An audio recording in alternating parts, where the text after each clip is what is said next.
you're doing lighting at home, I think the most important decision that you're going to make is whether to use haze or not. If you've got an entertainment venue, you're almost certainly using haze, but I think it's a harder call for home. I pretty much never use haze unless I'm reviewing a light, but I keep coming back to that decision and revisiting it because haze looks cool. So I'll talk about my whys, and you might make different choices. Fog machines are not the same thing as haze machines. You don't want a fog machine, I promise. Haze sells itself pretty easily. You just put some in the air and think, oh my God, my lights look amazing. It's a multiplier for lights is a good way to think about it. Like any given light is going to look better if there's haze in the air. If you don't have haze, you're going to have to think a lot harder about what light's reflecting off of. Like people see light when it bounces off something or when it's pointed directly at them, and you mostly don't want to point lights directly at people.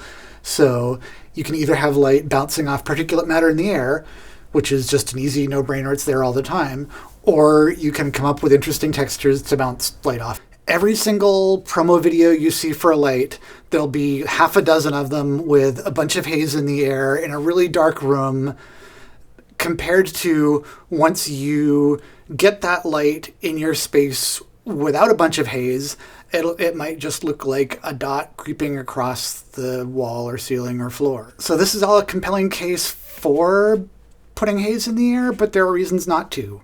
One is haze machines cost money. Probably the cheapest one I would buy is $400. They're also a thing to take up space. You might not have a ton of room to put yet another thing to worry about. Is it going to leak, and how am I going to get power to it, and how am I going to store it in the meantime? One thing especially worth thinking about in homes with haze is smoke detectors. They're built to detect particulates, and you're putting particulates in the air.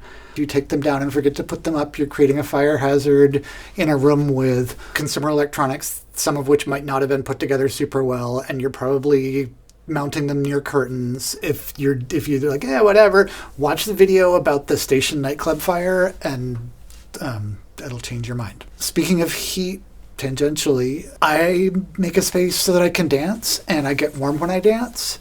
So I'm having to worry about air circulation to keep me cool. I'm having to worry about managing light from outside. I'm having to worry about sound getting outside and bothering my neighbors.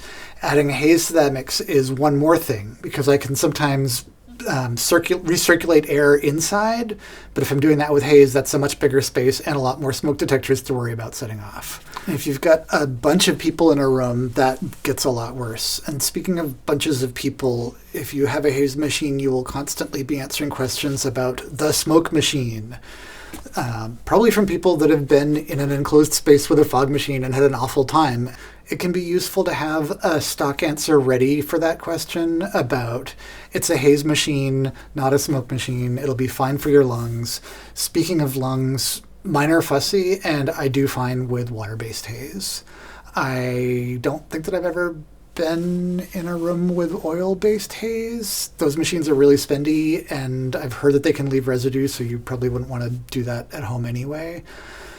One other option is spray haze. Just comes in a can, you put it in the air, and it hangs pretty well.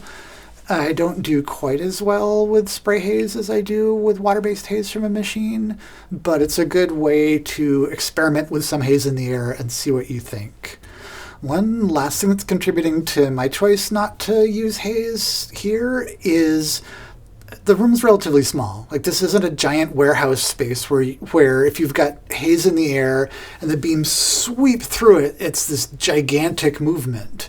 Rooms in houses that people live in tend to be kind of small, so you don't have as much space. I think if this room were 10 feet longer in any dimension, that would tip me into using haze, but as it is, it still makes sense not to.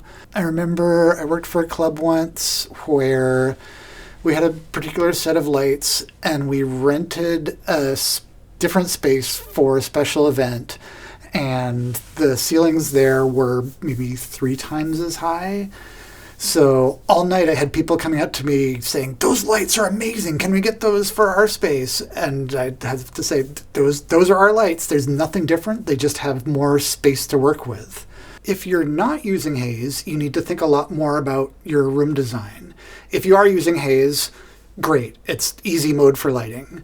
You make sure that you've got a dark background so that there's a bunch of contrast between the beams and whatever's behind them, compared to thinking about your room and putting interesting, probably extra shiny surfaces for the light to bounce off, which will incidentally provide less contrast. It's more work, but it's also an opportunity to do something creative and different and not be that same show with like, look, there's a big row of movers and they're doing the same thing together. Now half of them are doing one thing and half of them doing the other.